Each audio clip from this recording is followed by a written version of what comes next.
Hi, I'm Shaul. I noticed something peculiar. Now, having more subscribers to my channel now, I had a look at the profiles of some subscribers, most of them actually, and I noticed that at least 95% of the demographic who is interested in the contents of this channel are men, which made me wonder, what is it about camera technique or photographic gear that makes it so attractive to men and perhaps so unattractive to women. Now, I have somewhat of a background in evolutionary science, especially the evolutionary underlying principles of animal behavior. And we humans are, of course, animals too, so I tried to look at some gender-specific traits that might explain this peculiar observations. Now, I'm a man, of course, and I've always had a problem understanding women. You know, I do understand what they say and what they mean, but I do not always understand the fundamental motivation for their behavior. Men are quite easy to understand. It's all very low level. If you are familiar with dogs, you will easily understand men. I'm not proud of it, but it is what it is. With women, it's different. There's more sophistication. Last night, sitting at our local pub, I asked one of my women friends about this observation. She told me that yes, of course, she finds photography interesting. She's not a photographer herself, or not more than a casual shooter. But she told me she is interested in photography. However, she has no interest at all in how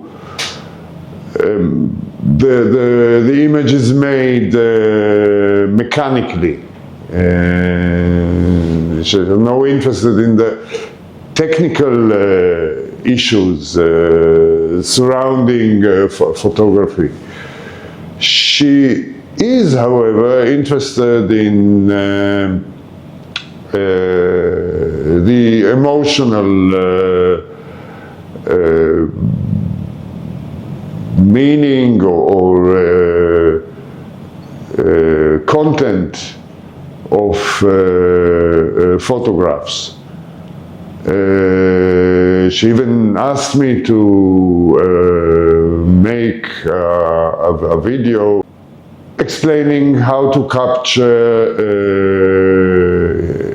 emotion in a photograph, how to distill the emotion in a human situation, which made me think a little bit, because I cannot explain it. It's not a cognitive process. You have to be part of this scene and be connected to the protagonists in an emotional way to be able to make a good emotional photograph, a candid one. I'm not talking about posed. So women, this is a crude generalization, of course. We are discussing humans, and each individual is special, is different, but in a crude way, I want to argue that women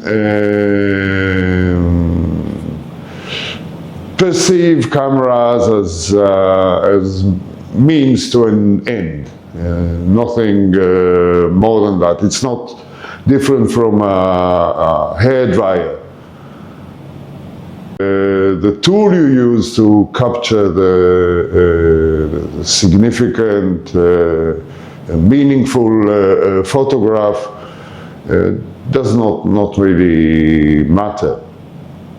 Now, for men, it's quite different, because they tend to develop an emotional affinity with their camera gear, which sounds a bit fetishistic, you know. But it's true, I experienced it too. The underlying fear that dictates the behavior of men, in a general sense, is the fear of being disrespected. Men, like other animals who live in groups, have a complex social agreement or set of rules. A small proportion of men are distinctly alpha. They are naturally born leaders, and the rest of us measure our hierarchical place in the society by the distance between us and the alpha. So there's a constant competition between men. Who will get closer to this leading function in society? Now, being competitive, we feel that we are measured. Every time we say something or do something, and it makes it rather crucial to make the right decisions, to say the right things and do the right things. We fear being ridiculed. Now, coming to camera gear, there are two separate things. One of them is photography or making images, and the other one is obsessing or exploring and collecting the tools, the camera gear that makes taking those nice photos possible. Now, the choice of a camera system is an important one, because once you select a camera and some lenses, it becomes prohibitively expensive to change your mind, to sell everything and buy everything equivalent gear made by a different manufacturer. So there is a level of commitment between you as a photographer or a gear collector to the system you chose. And sometimes it turns out you chose the wrong system. Well, it's not really wrong, but you did not choose the best one. You chose a system that is lagging behind the state of the art in this industry. Now, this puts you in an uncomfortable position. Psychologists call it cognitive dissonance. It is a condition where the objective facts or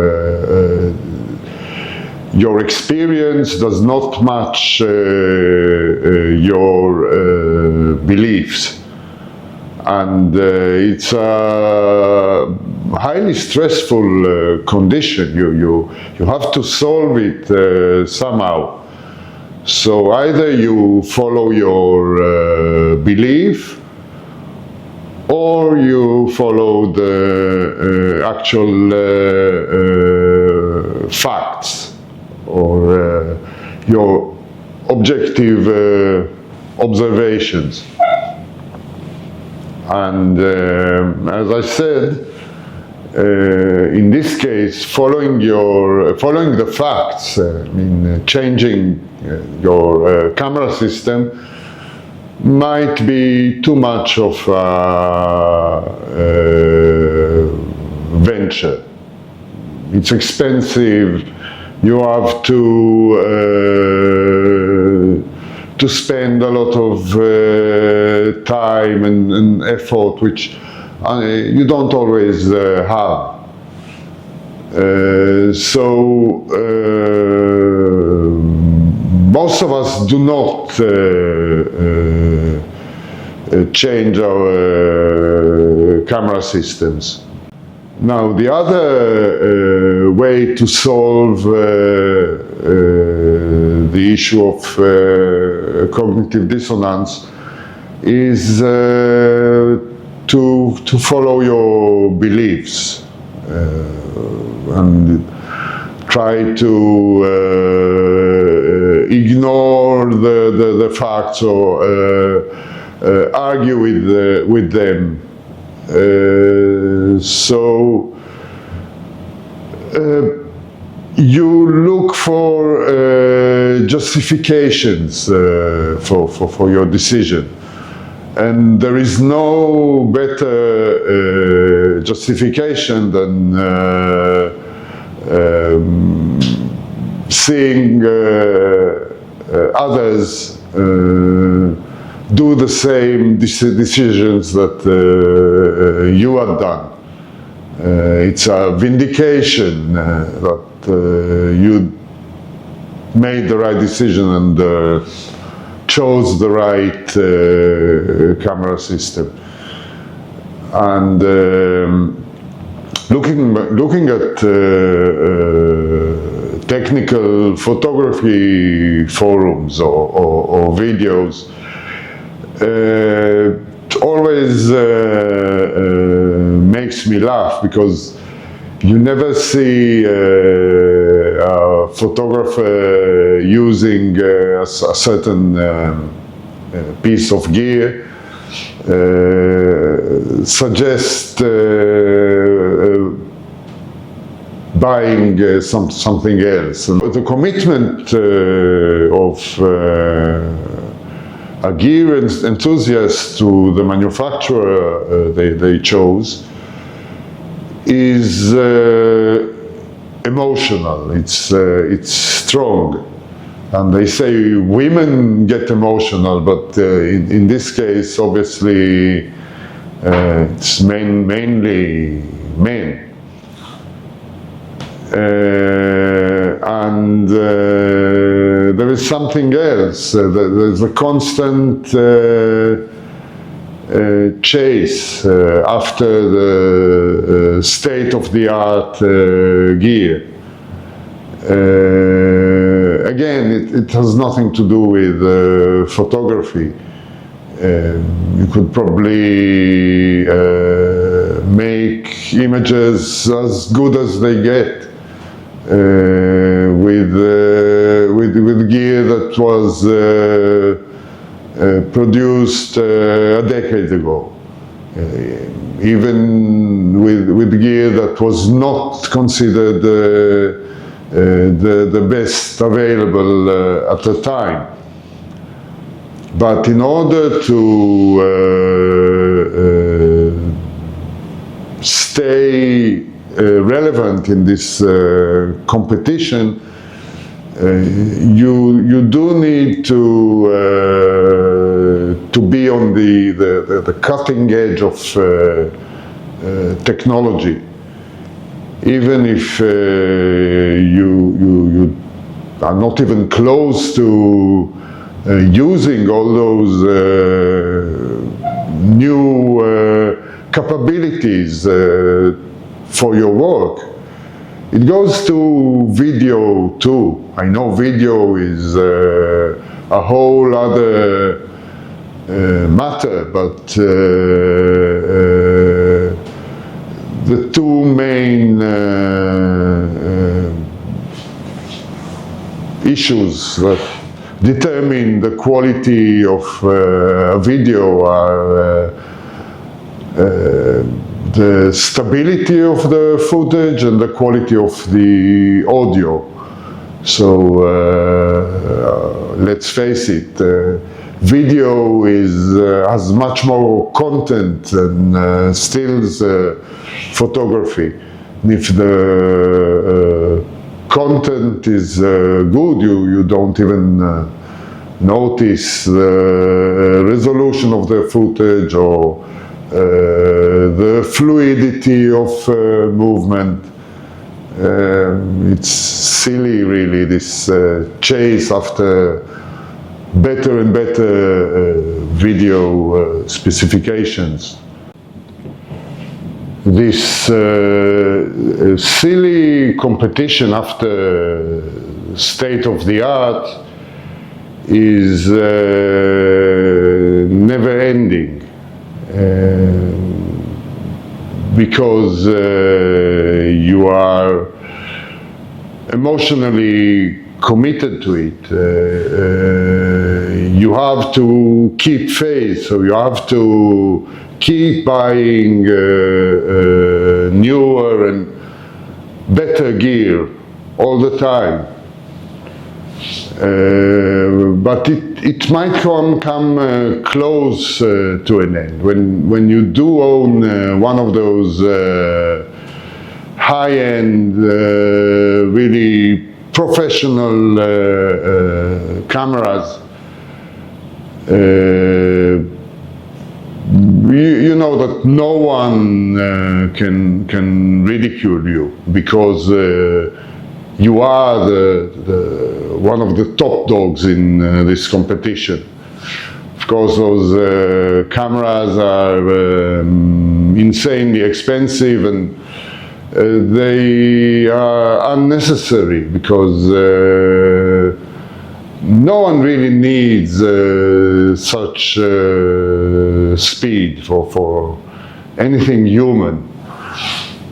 Unless you are doing it for a scientific application, where the resulting photograph is not an end as of itself, but is used to measure something else. But most of us are not quite in that situation. Well, those top cameras are made to look and feel masculine. They are heavy. They are. They almost look like weapons. See, for example, this one. It's an old film camera, but just look at it. Look at this grip. It's actually made of pure testosterone. Anyway, to suggest how to manage to get off this wheel, I would like to go back to evolutionary science. In the 70s, a zoologist named Zahari conducted a study in the savannah in Africa, and he followed a herd of Thompson gazelles. It's a small species of gazelle that grazes in the vast savannah and migrates following the rain. So He watched a group of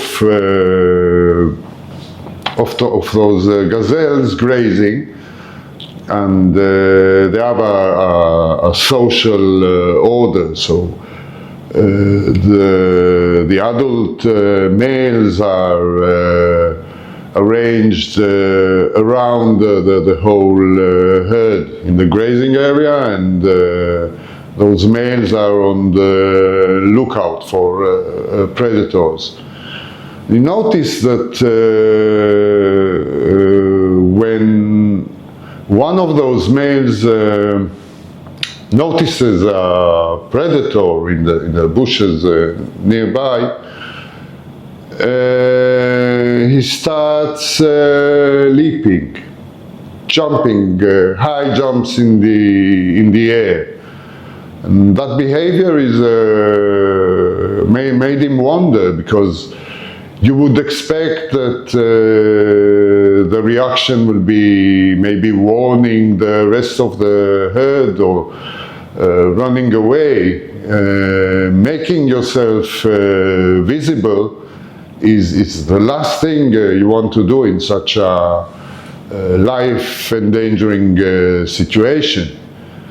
So he suggested that an explanation for this behavior, and he called it the handicap principles. In general, those males are signaling their fitness and their strength by jumping high in the air. They are signaling to the predators, well, I'm fit, I'm strong, I'm well fed, and you will never catch me if you run after me. But my friend over there, see, he's not jumping, so maybe it would be a good choice to chase him. You might have a better chance of having dinner tonight. And it turns out this handicap principle is relevant to a lot of natural behaviors of animals, and it is relevant to photographers too. Why do you think Leica cameras are becoming popular again? Those cameras are limited. I'm talking about the M-mount cameras, the rangefinders. They are slow, they are manual focus. They can never compete with the digital equivalents of something like that. Can't even compete with a lot more simple, cheaper cameras. My theory is that a photographer who buys Leica wants to show that he can make nice, or they can make a nice photograph despite the disadvantage of using such a primitive, slow camera. And this makes a lot of sense, because let's face it, even simpler, older cameras are basically good enough. Using them nowadays, in 2024, makes you look like you know what you're doing. No one will ridicule you if you use something like D700 or Canon 5D Mark I, the original one. You will look like someone who is proficient, someone who can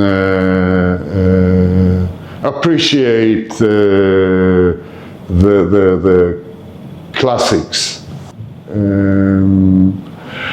Right, that was all for today. I hope I did not offend too many of you. And for the next video, I'm going to make it more gender neutral, and even try to make it a little bit more interesting for women. So thank you for watching.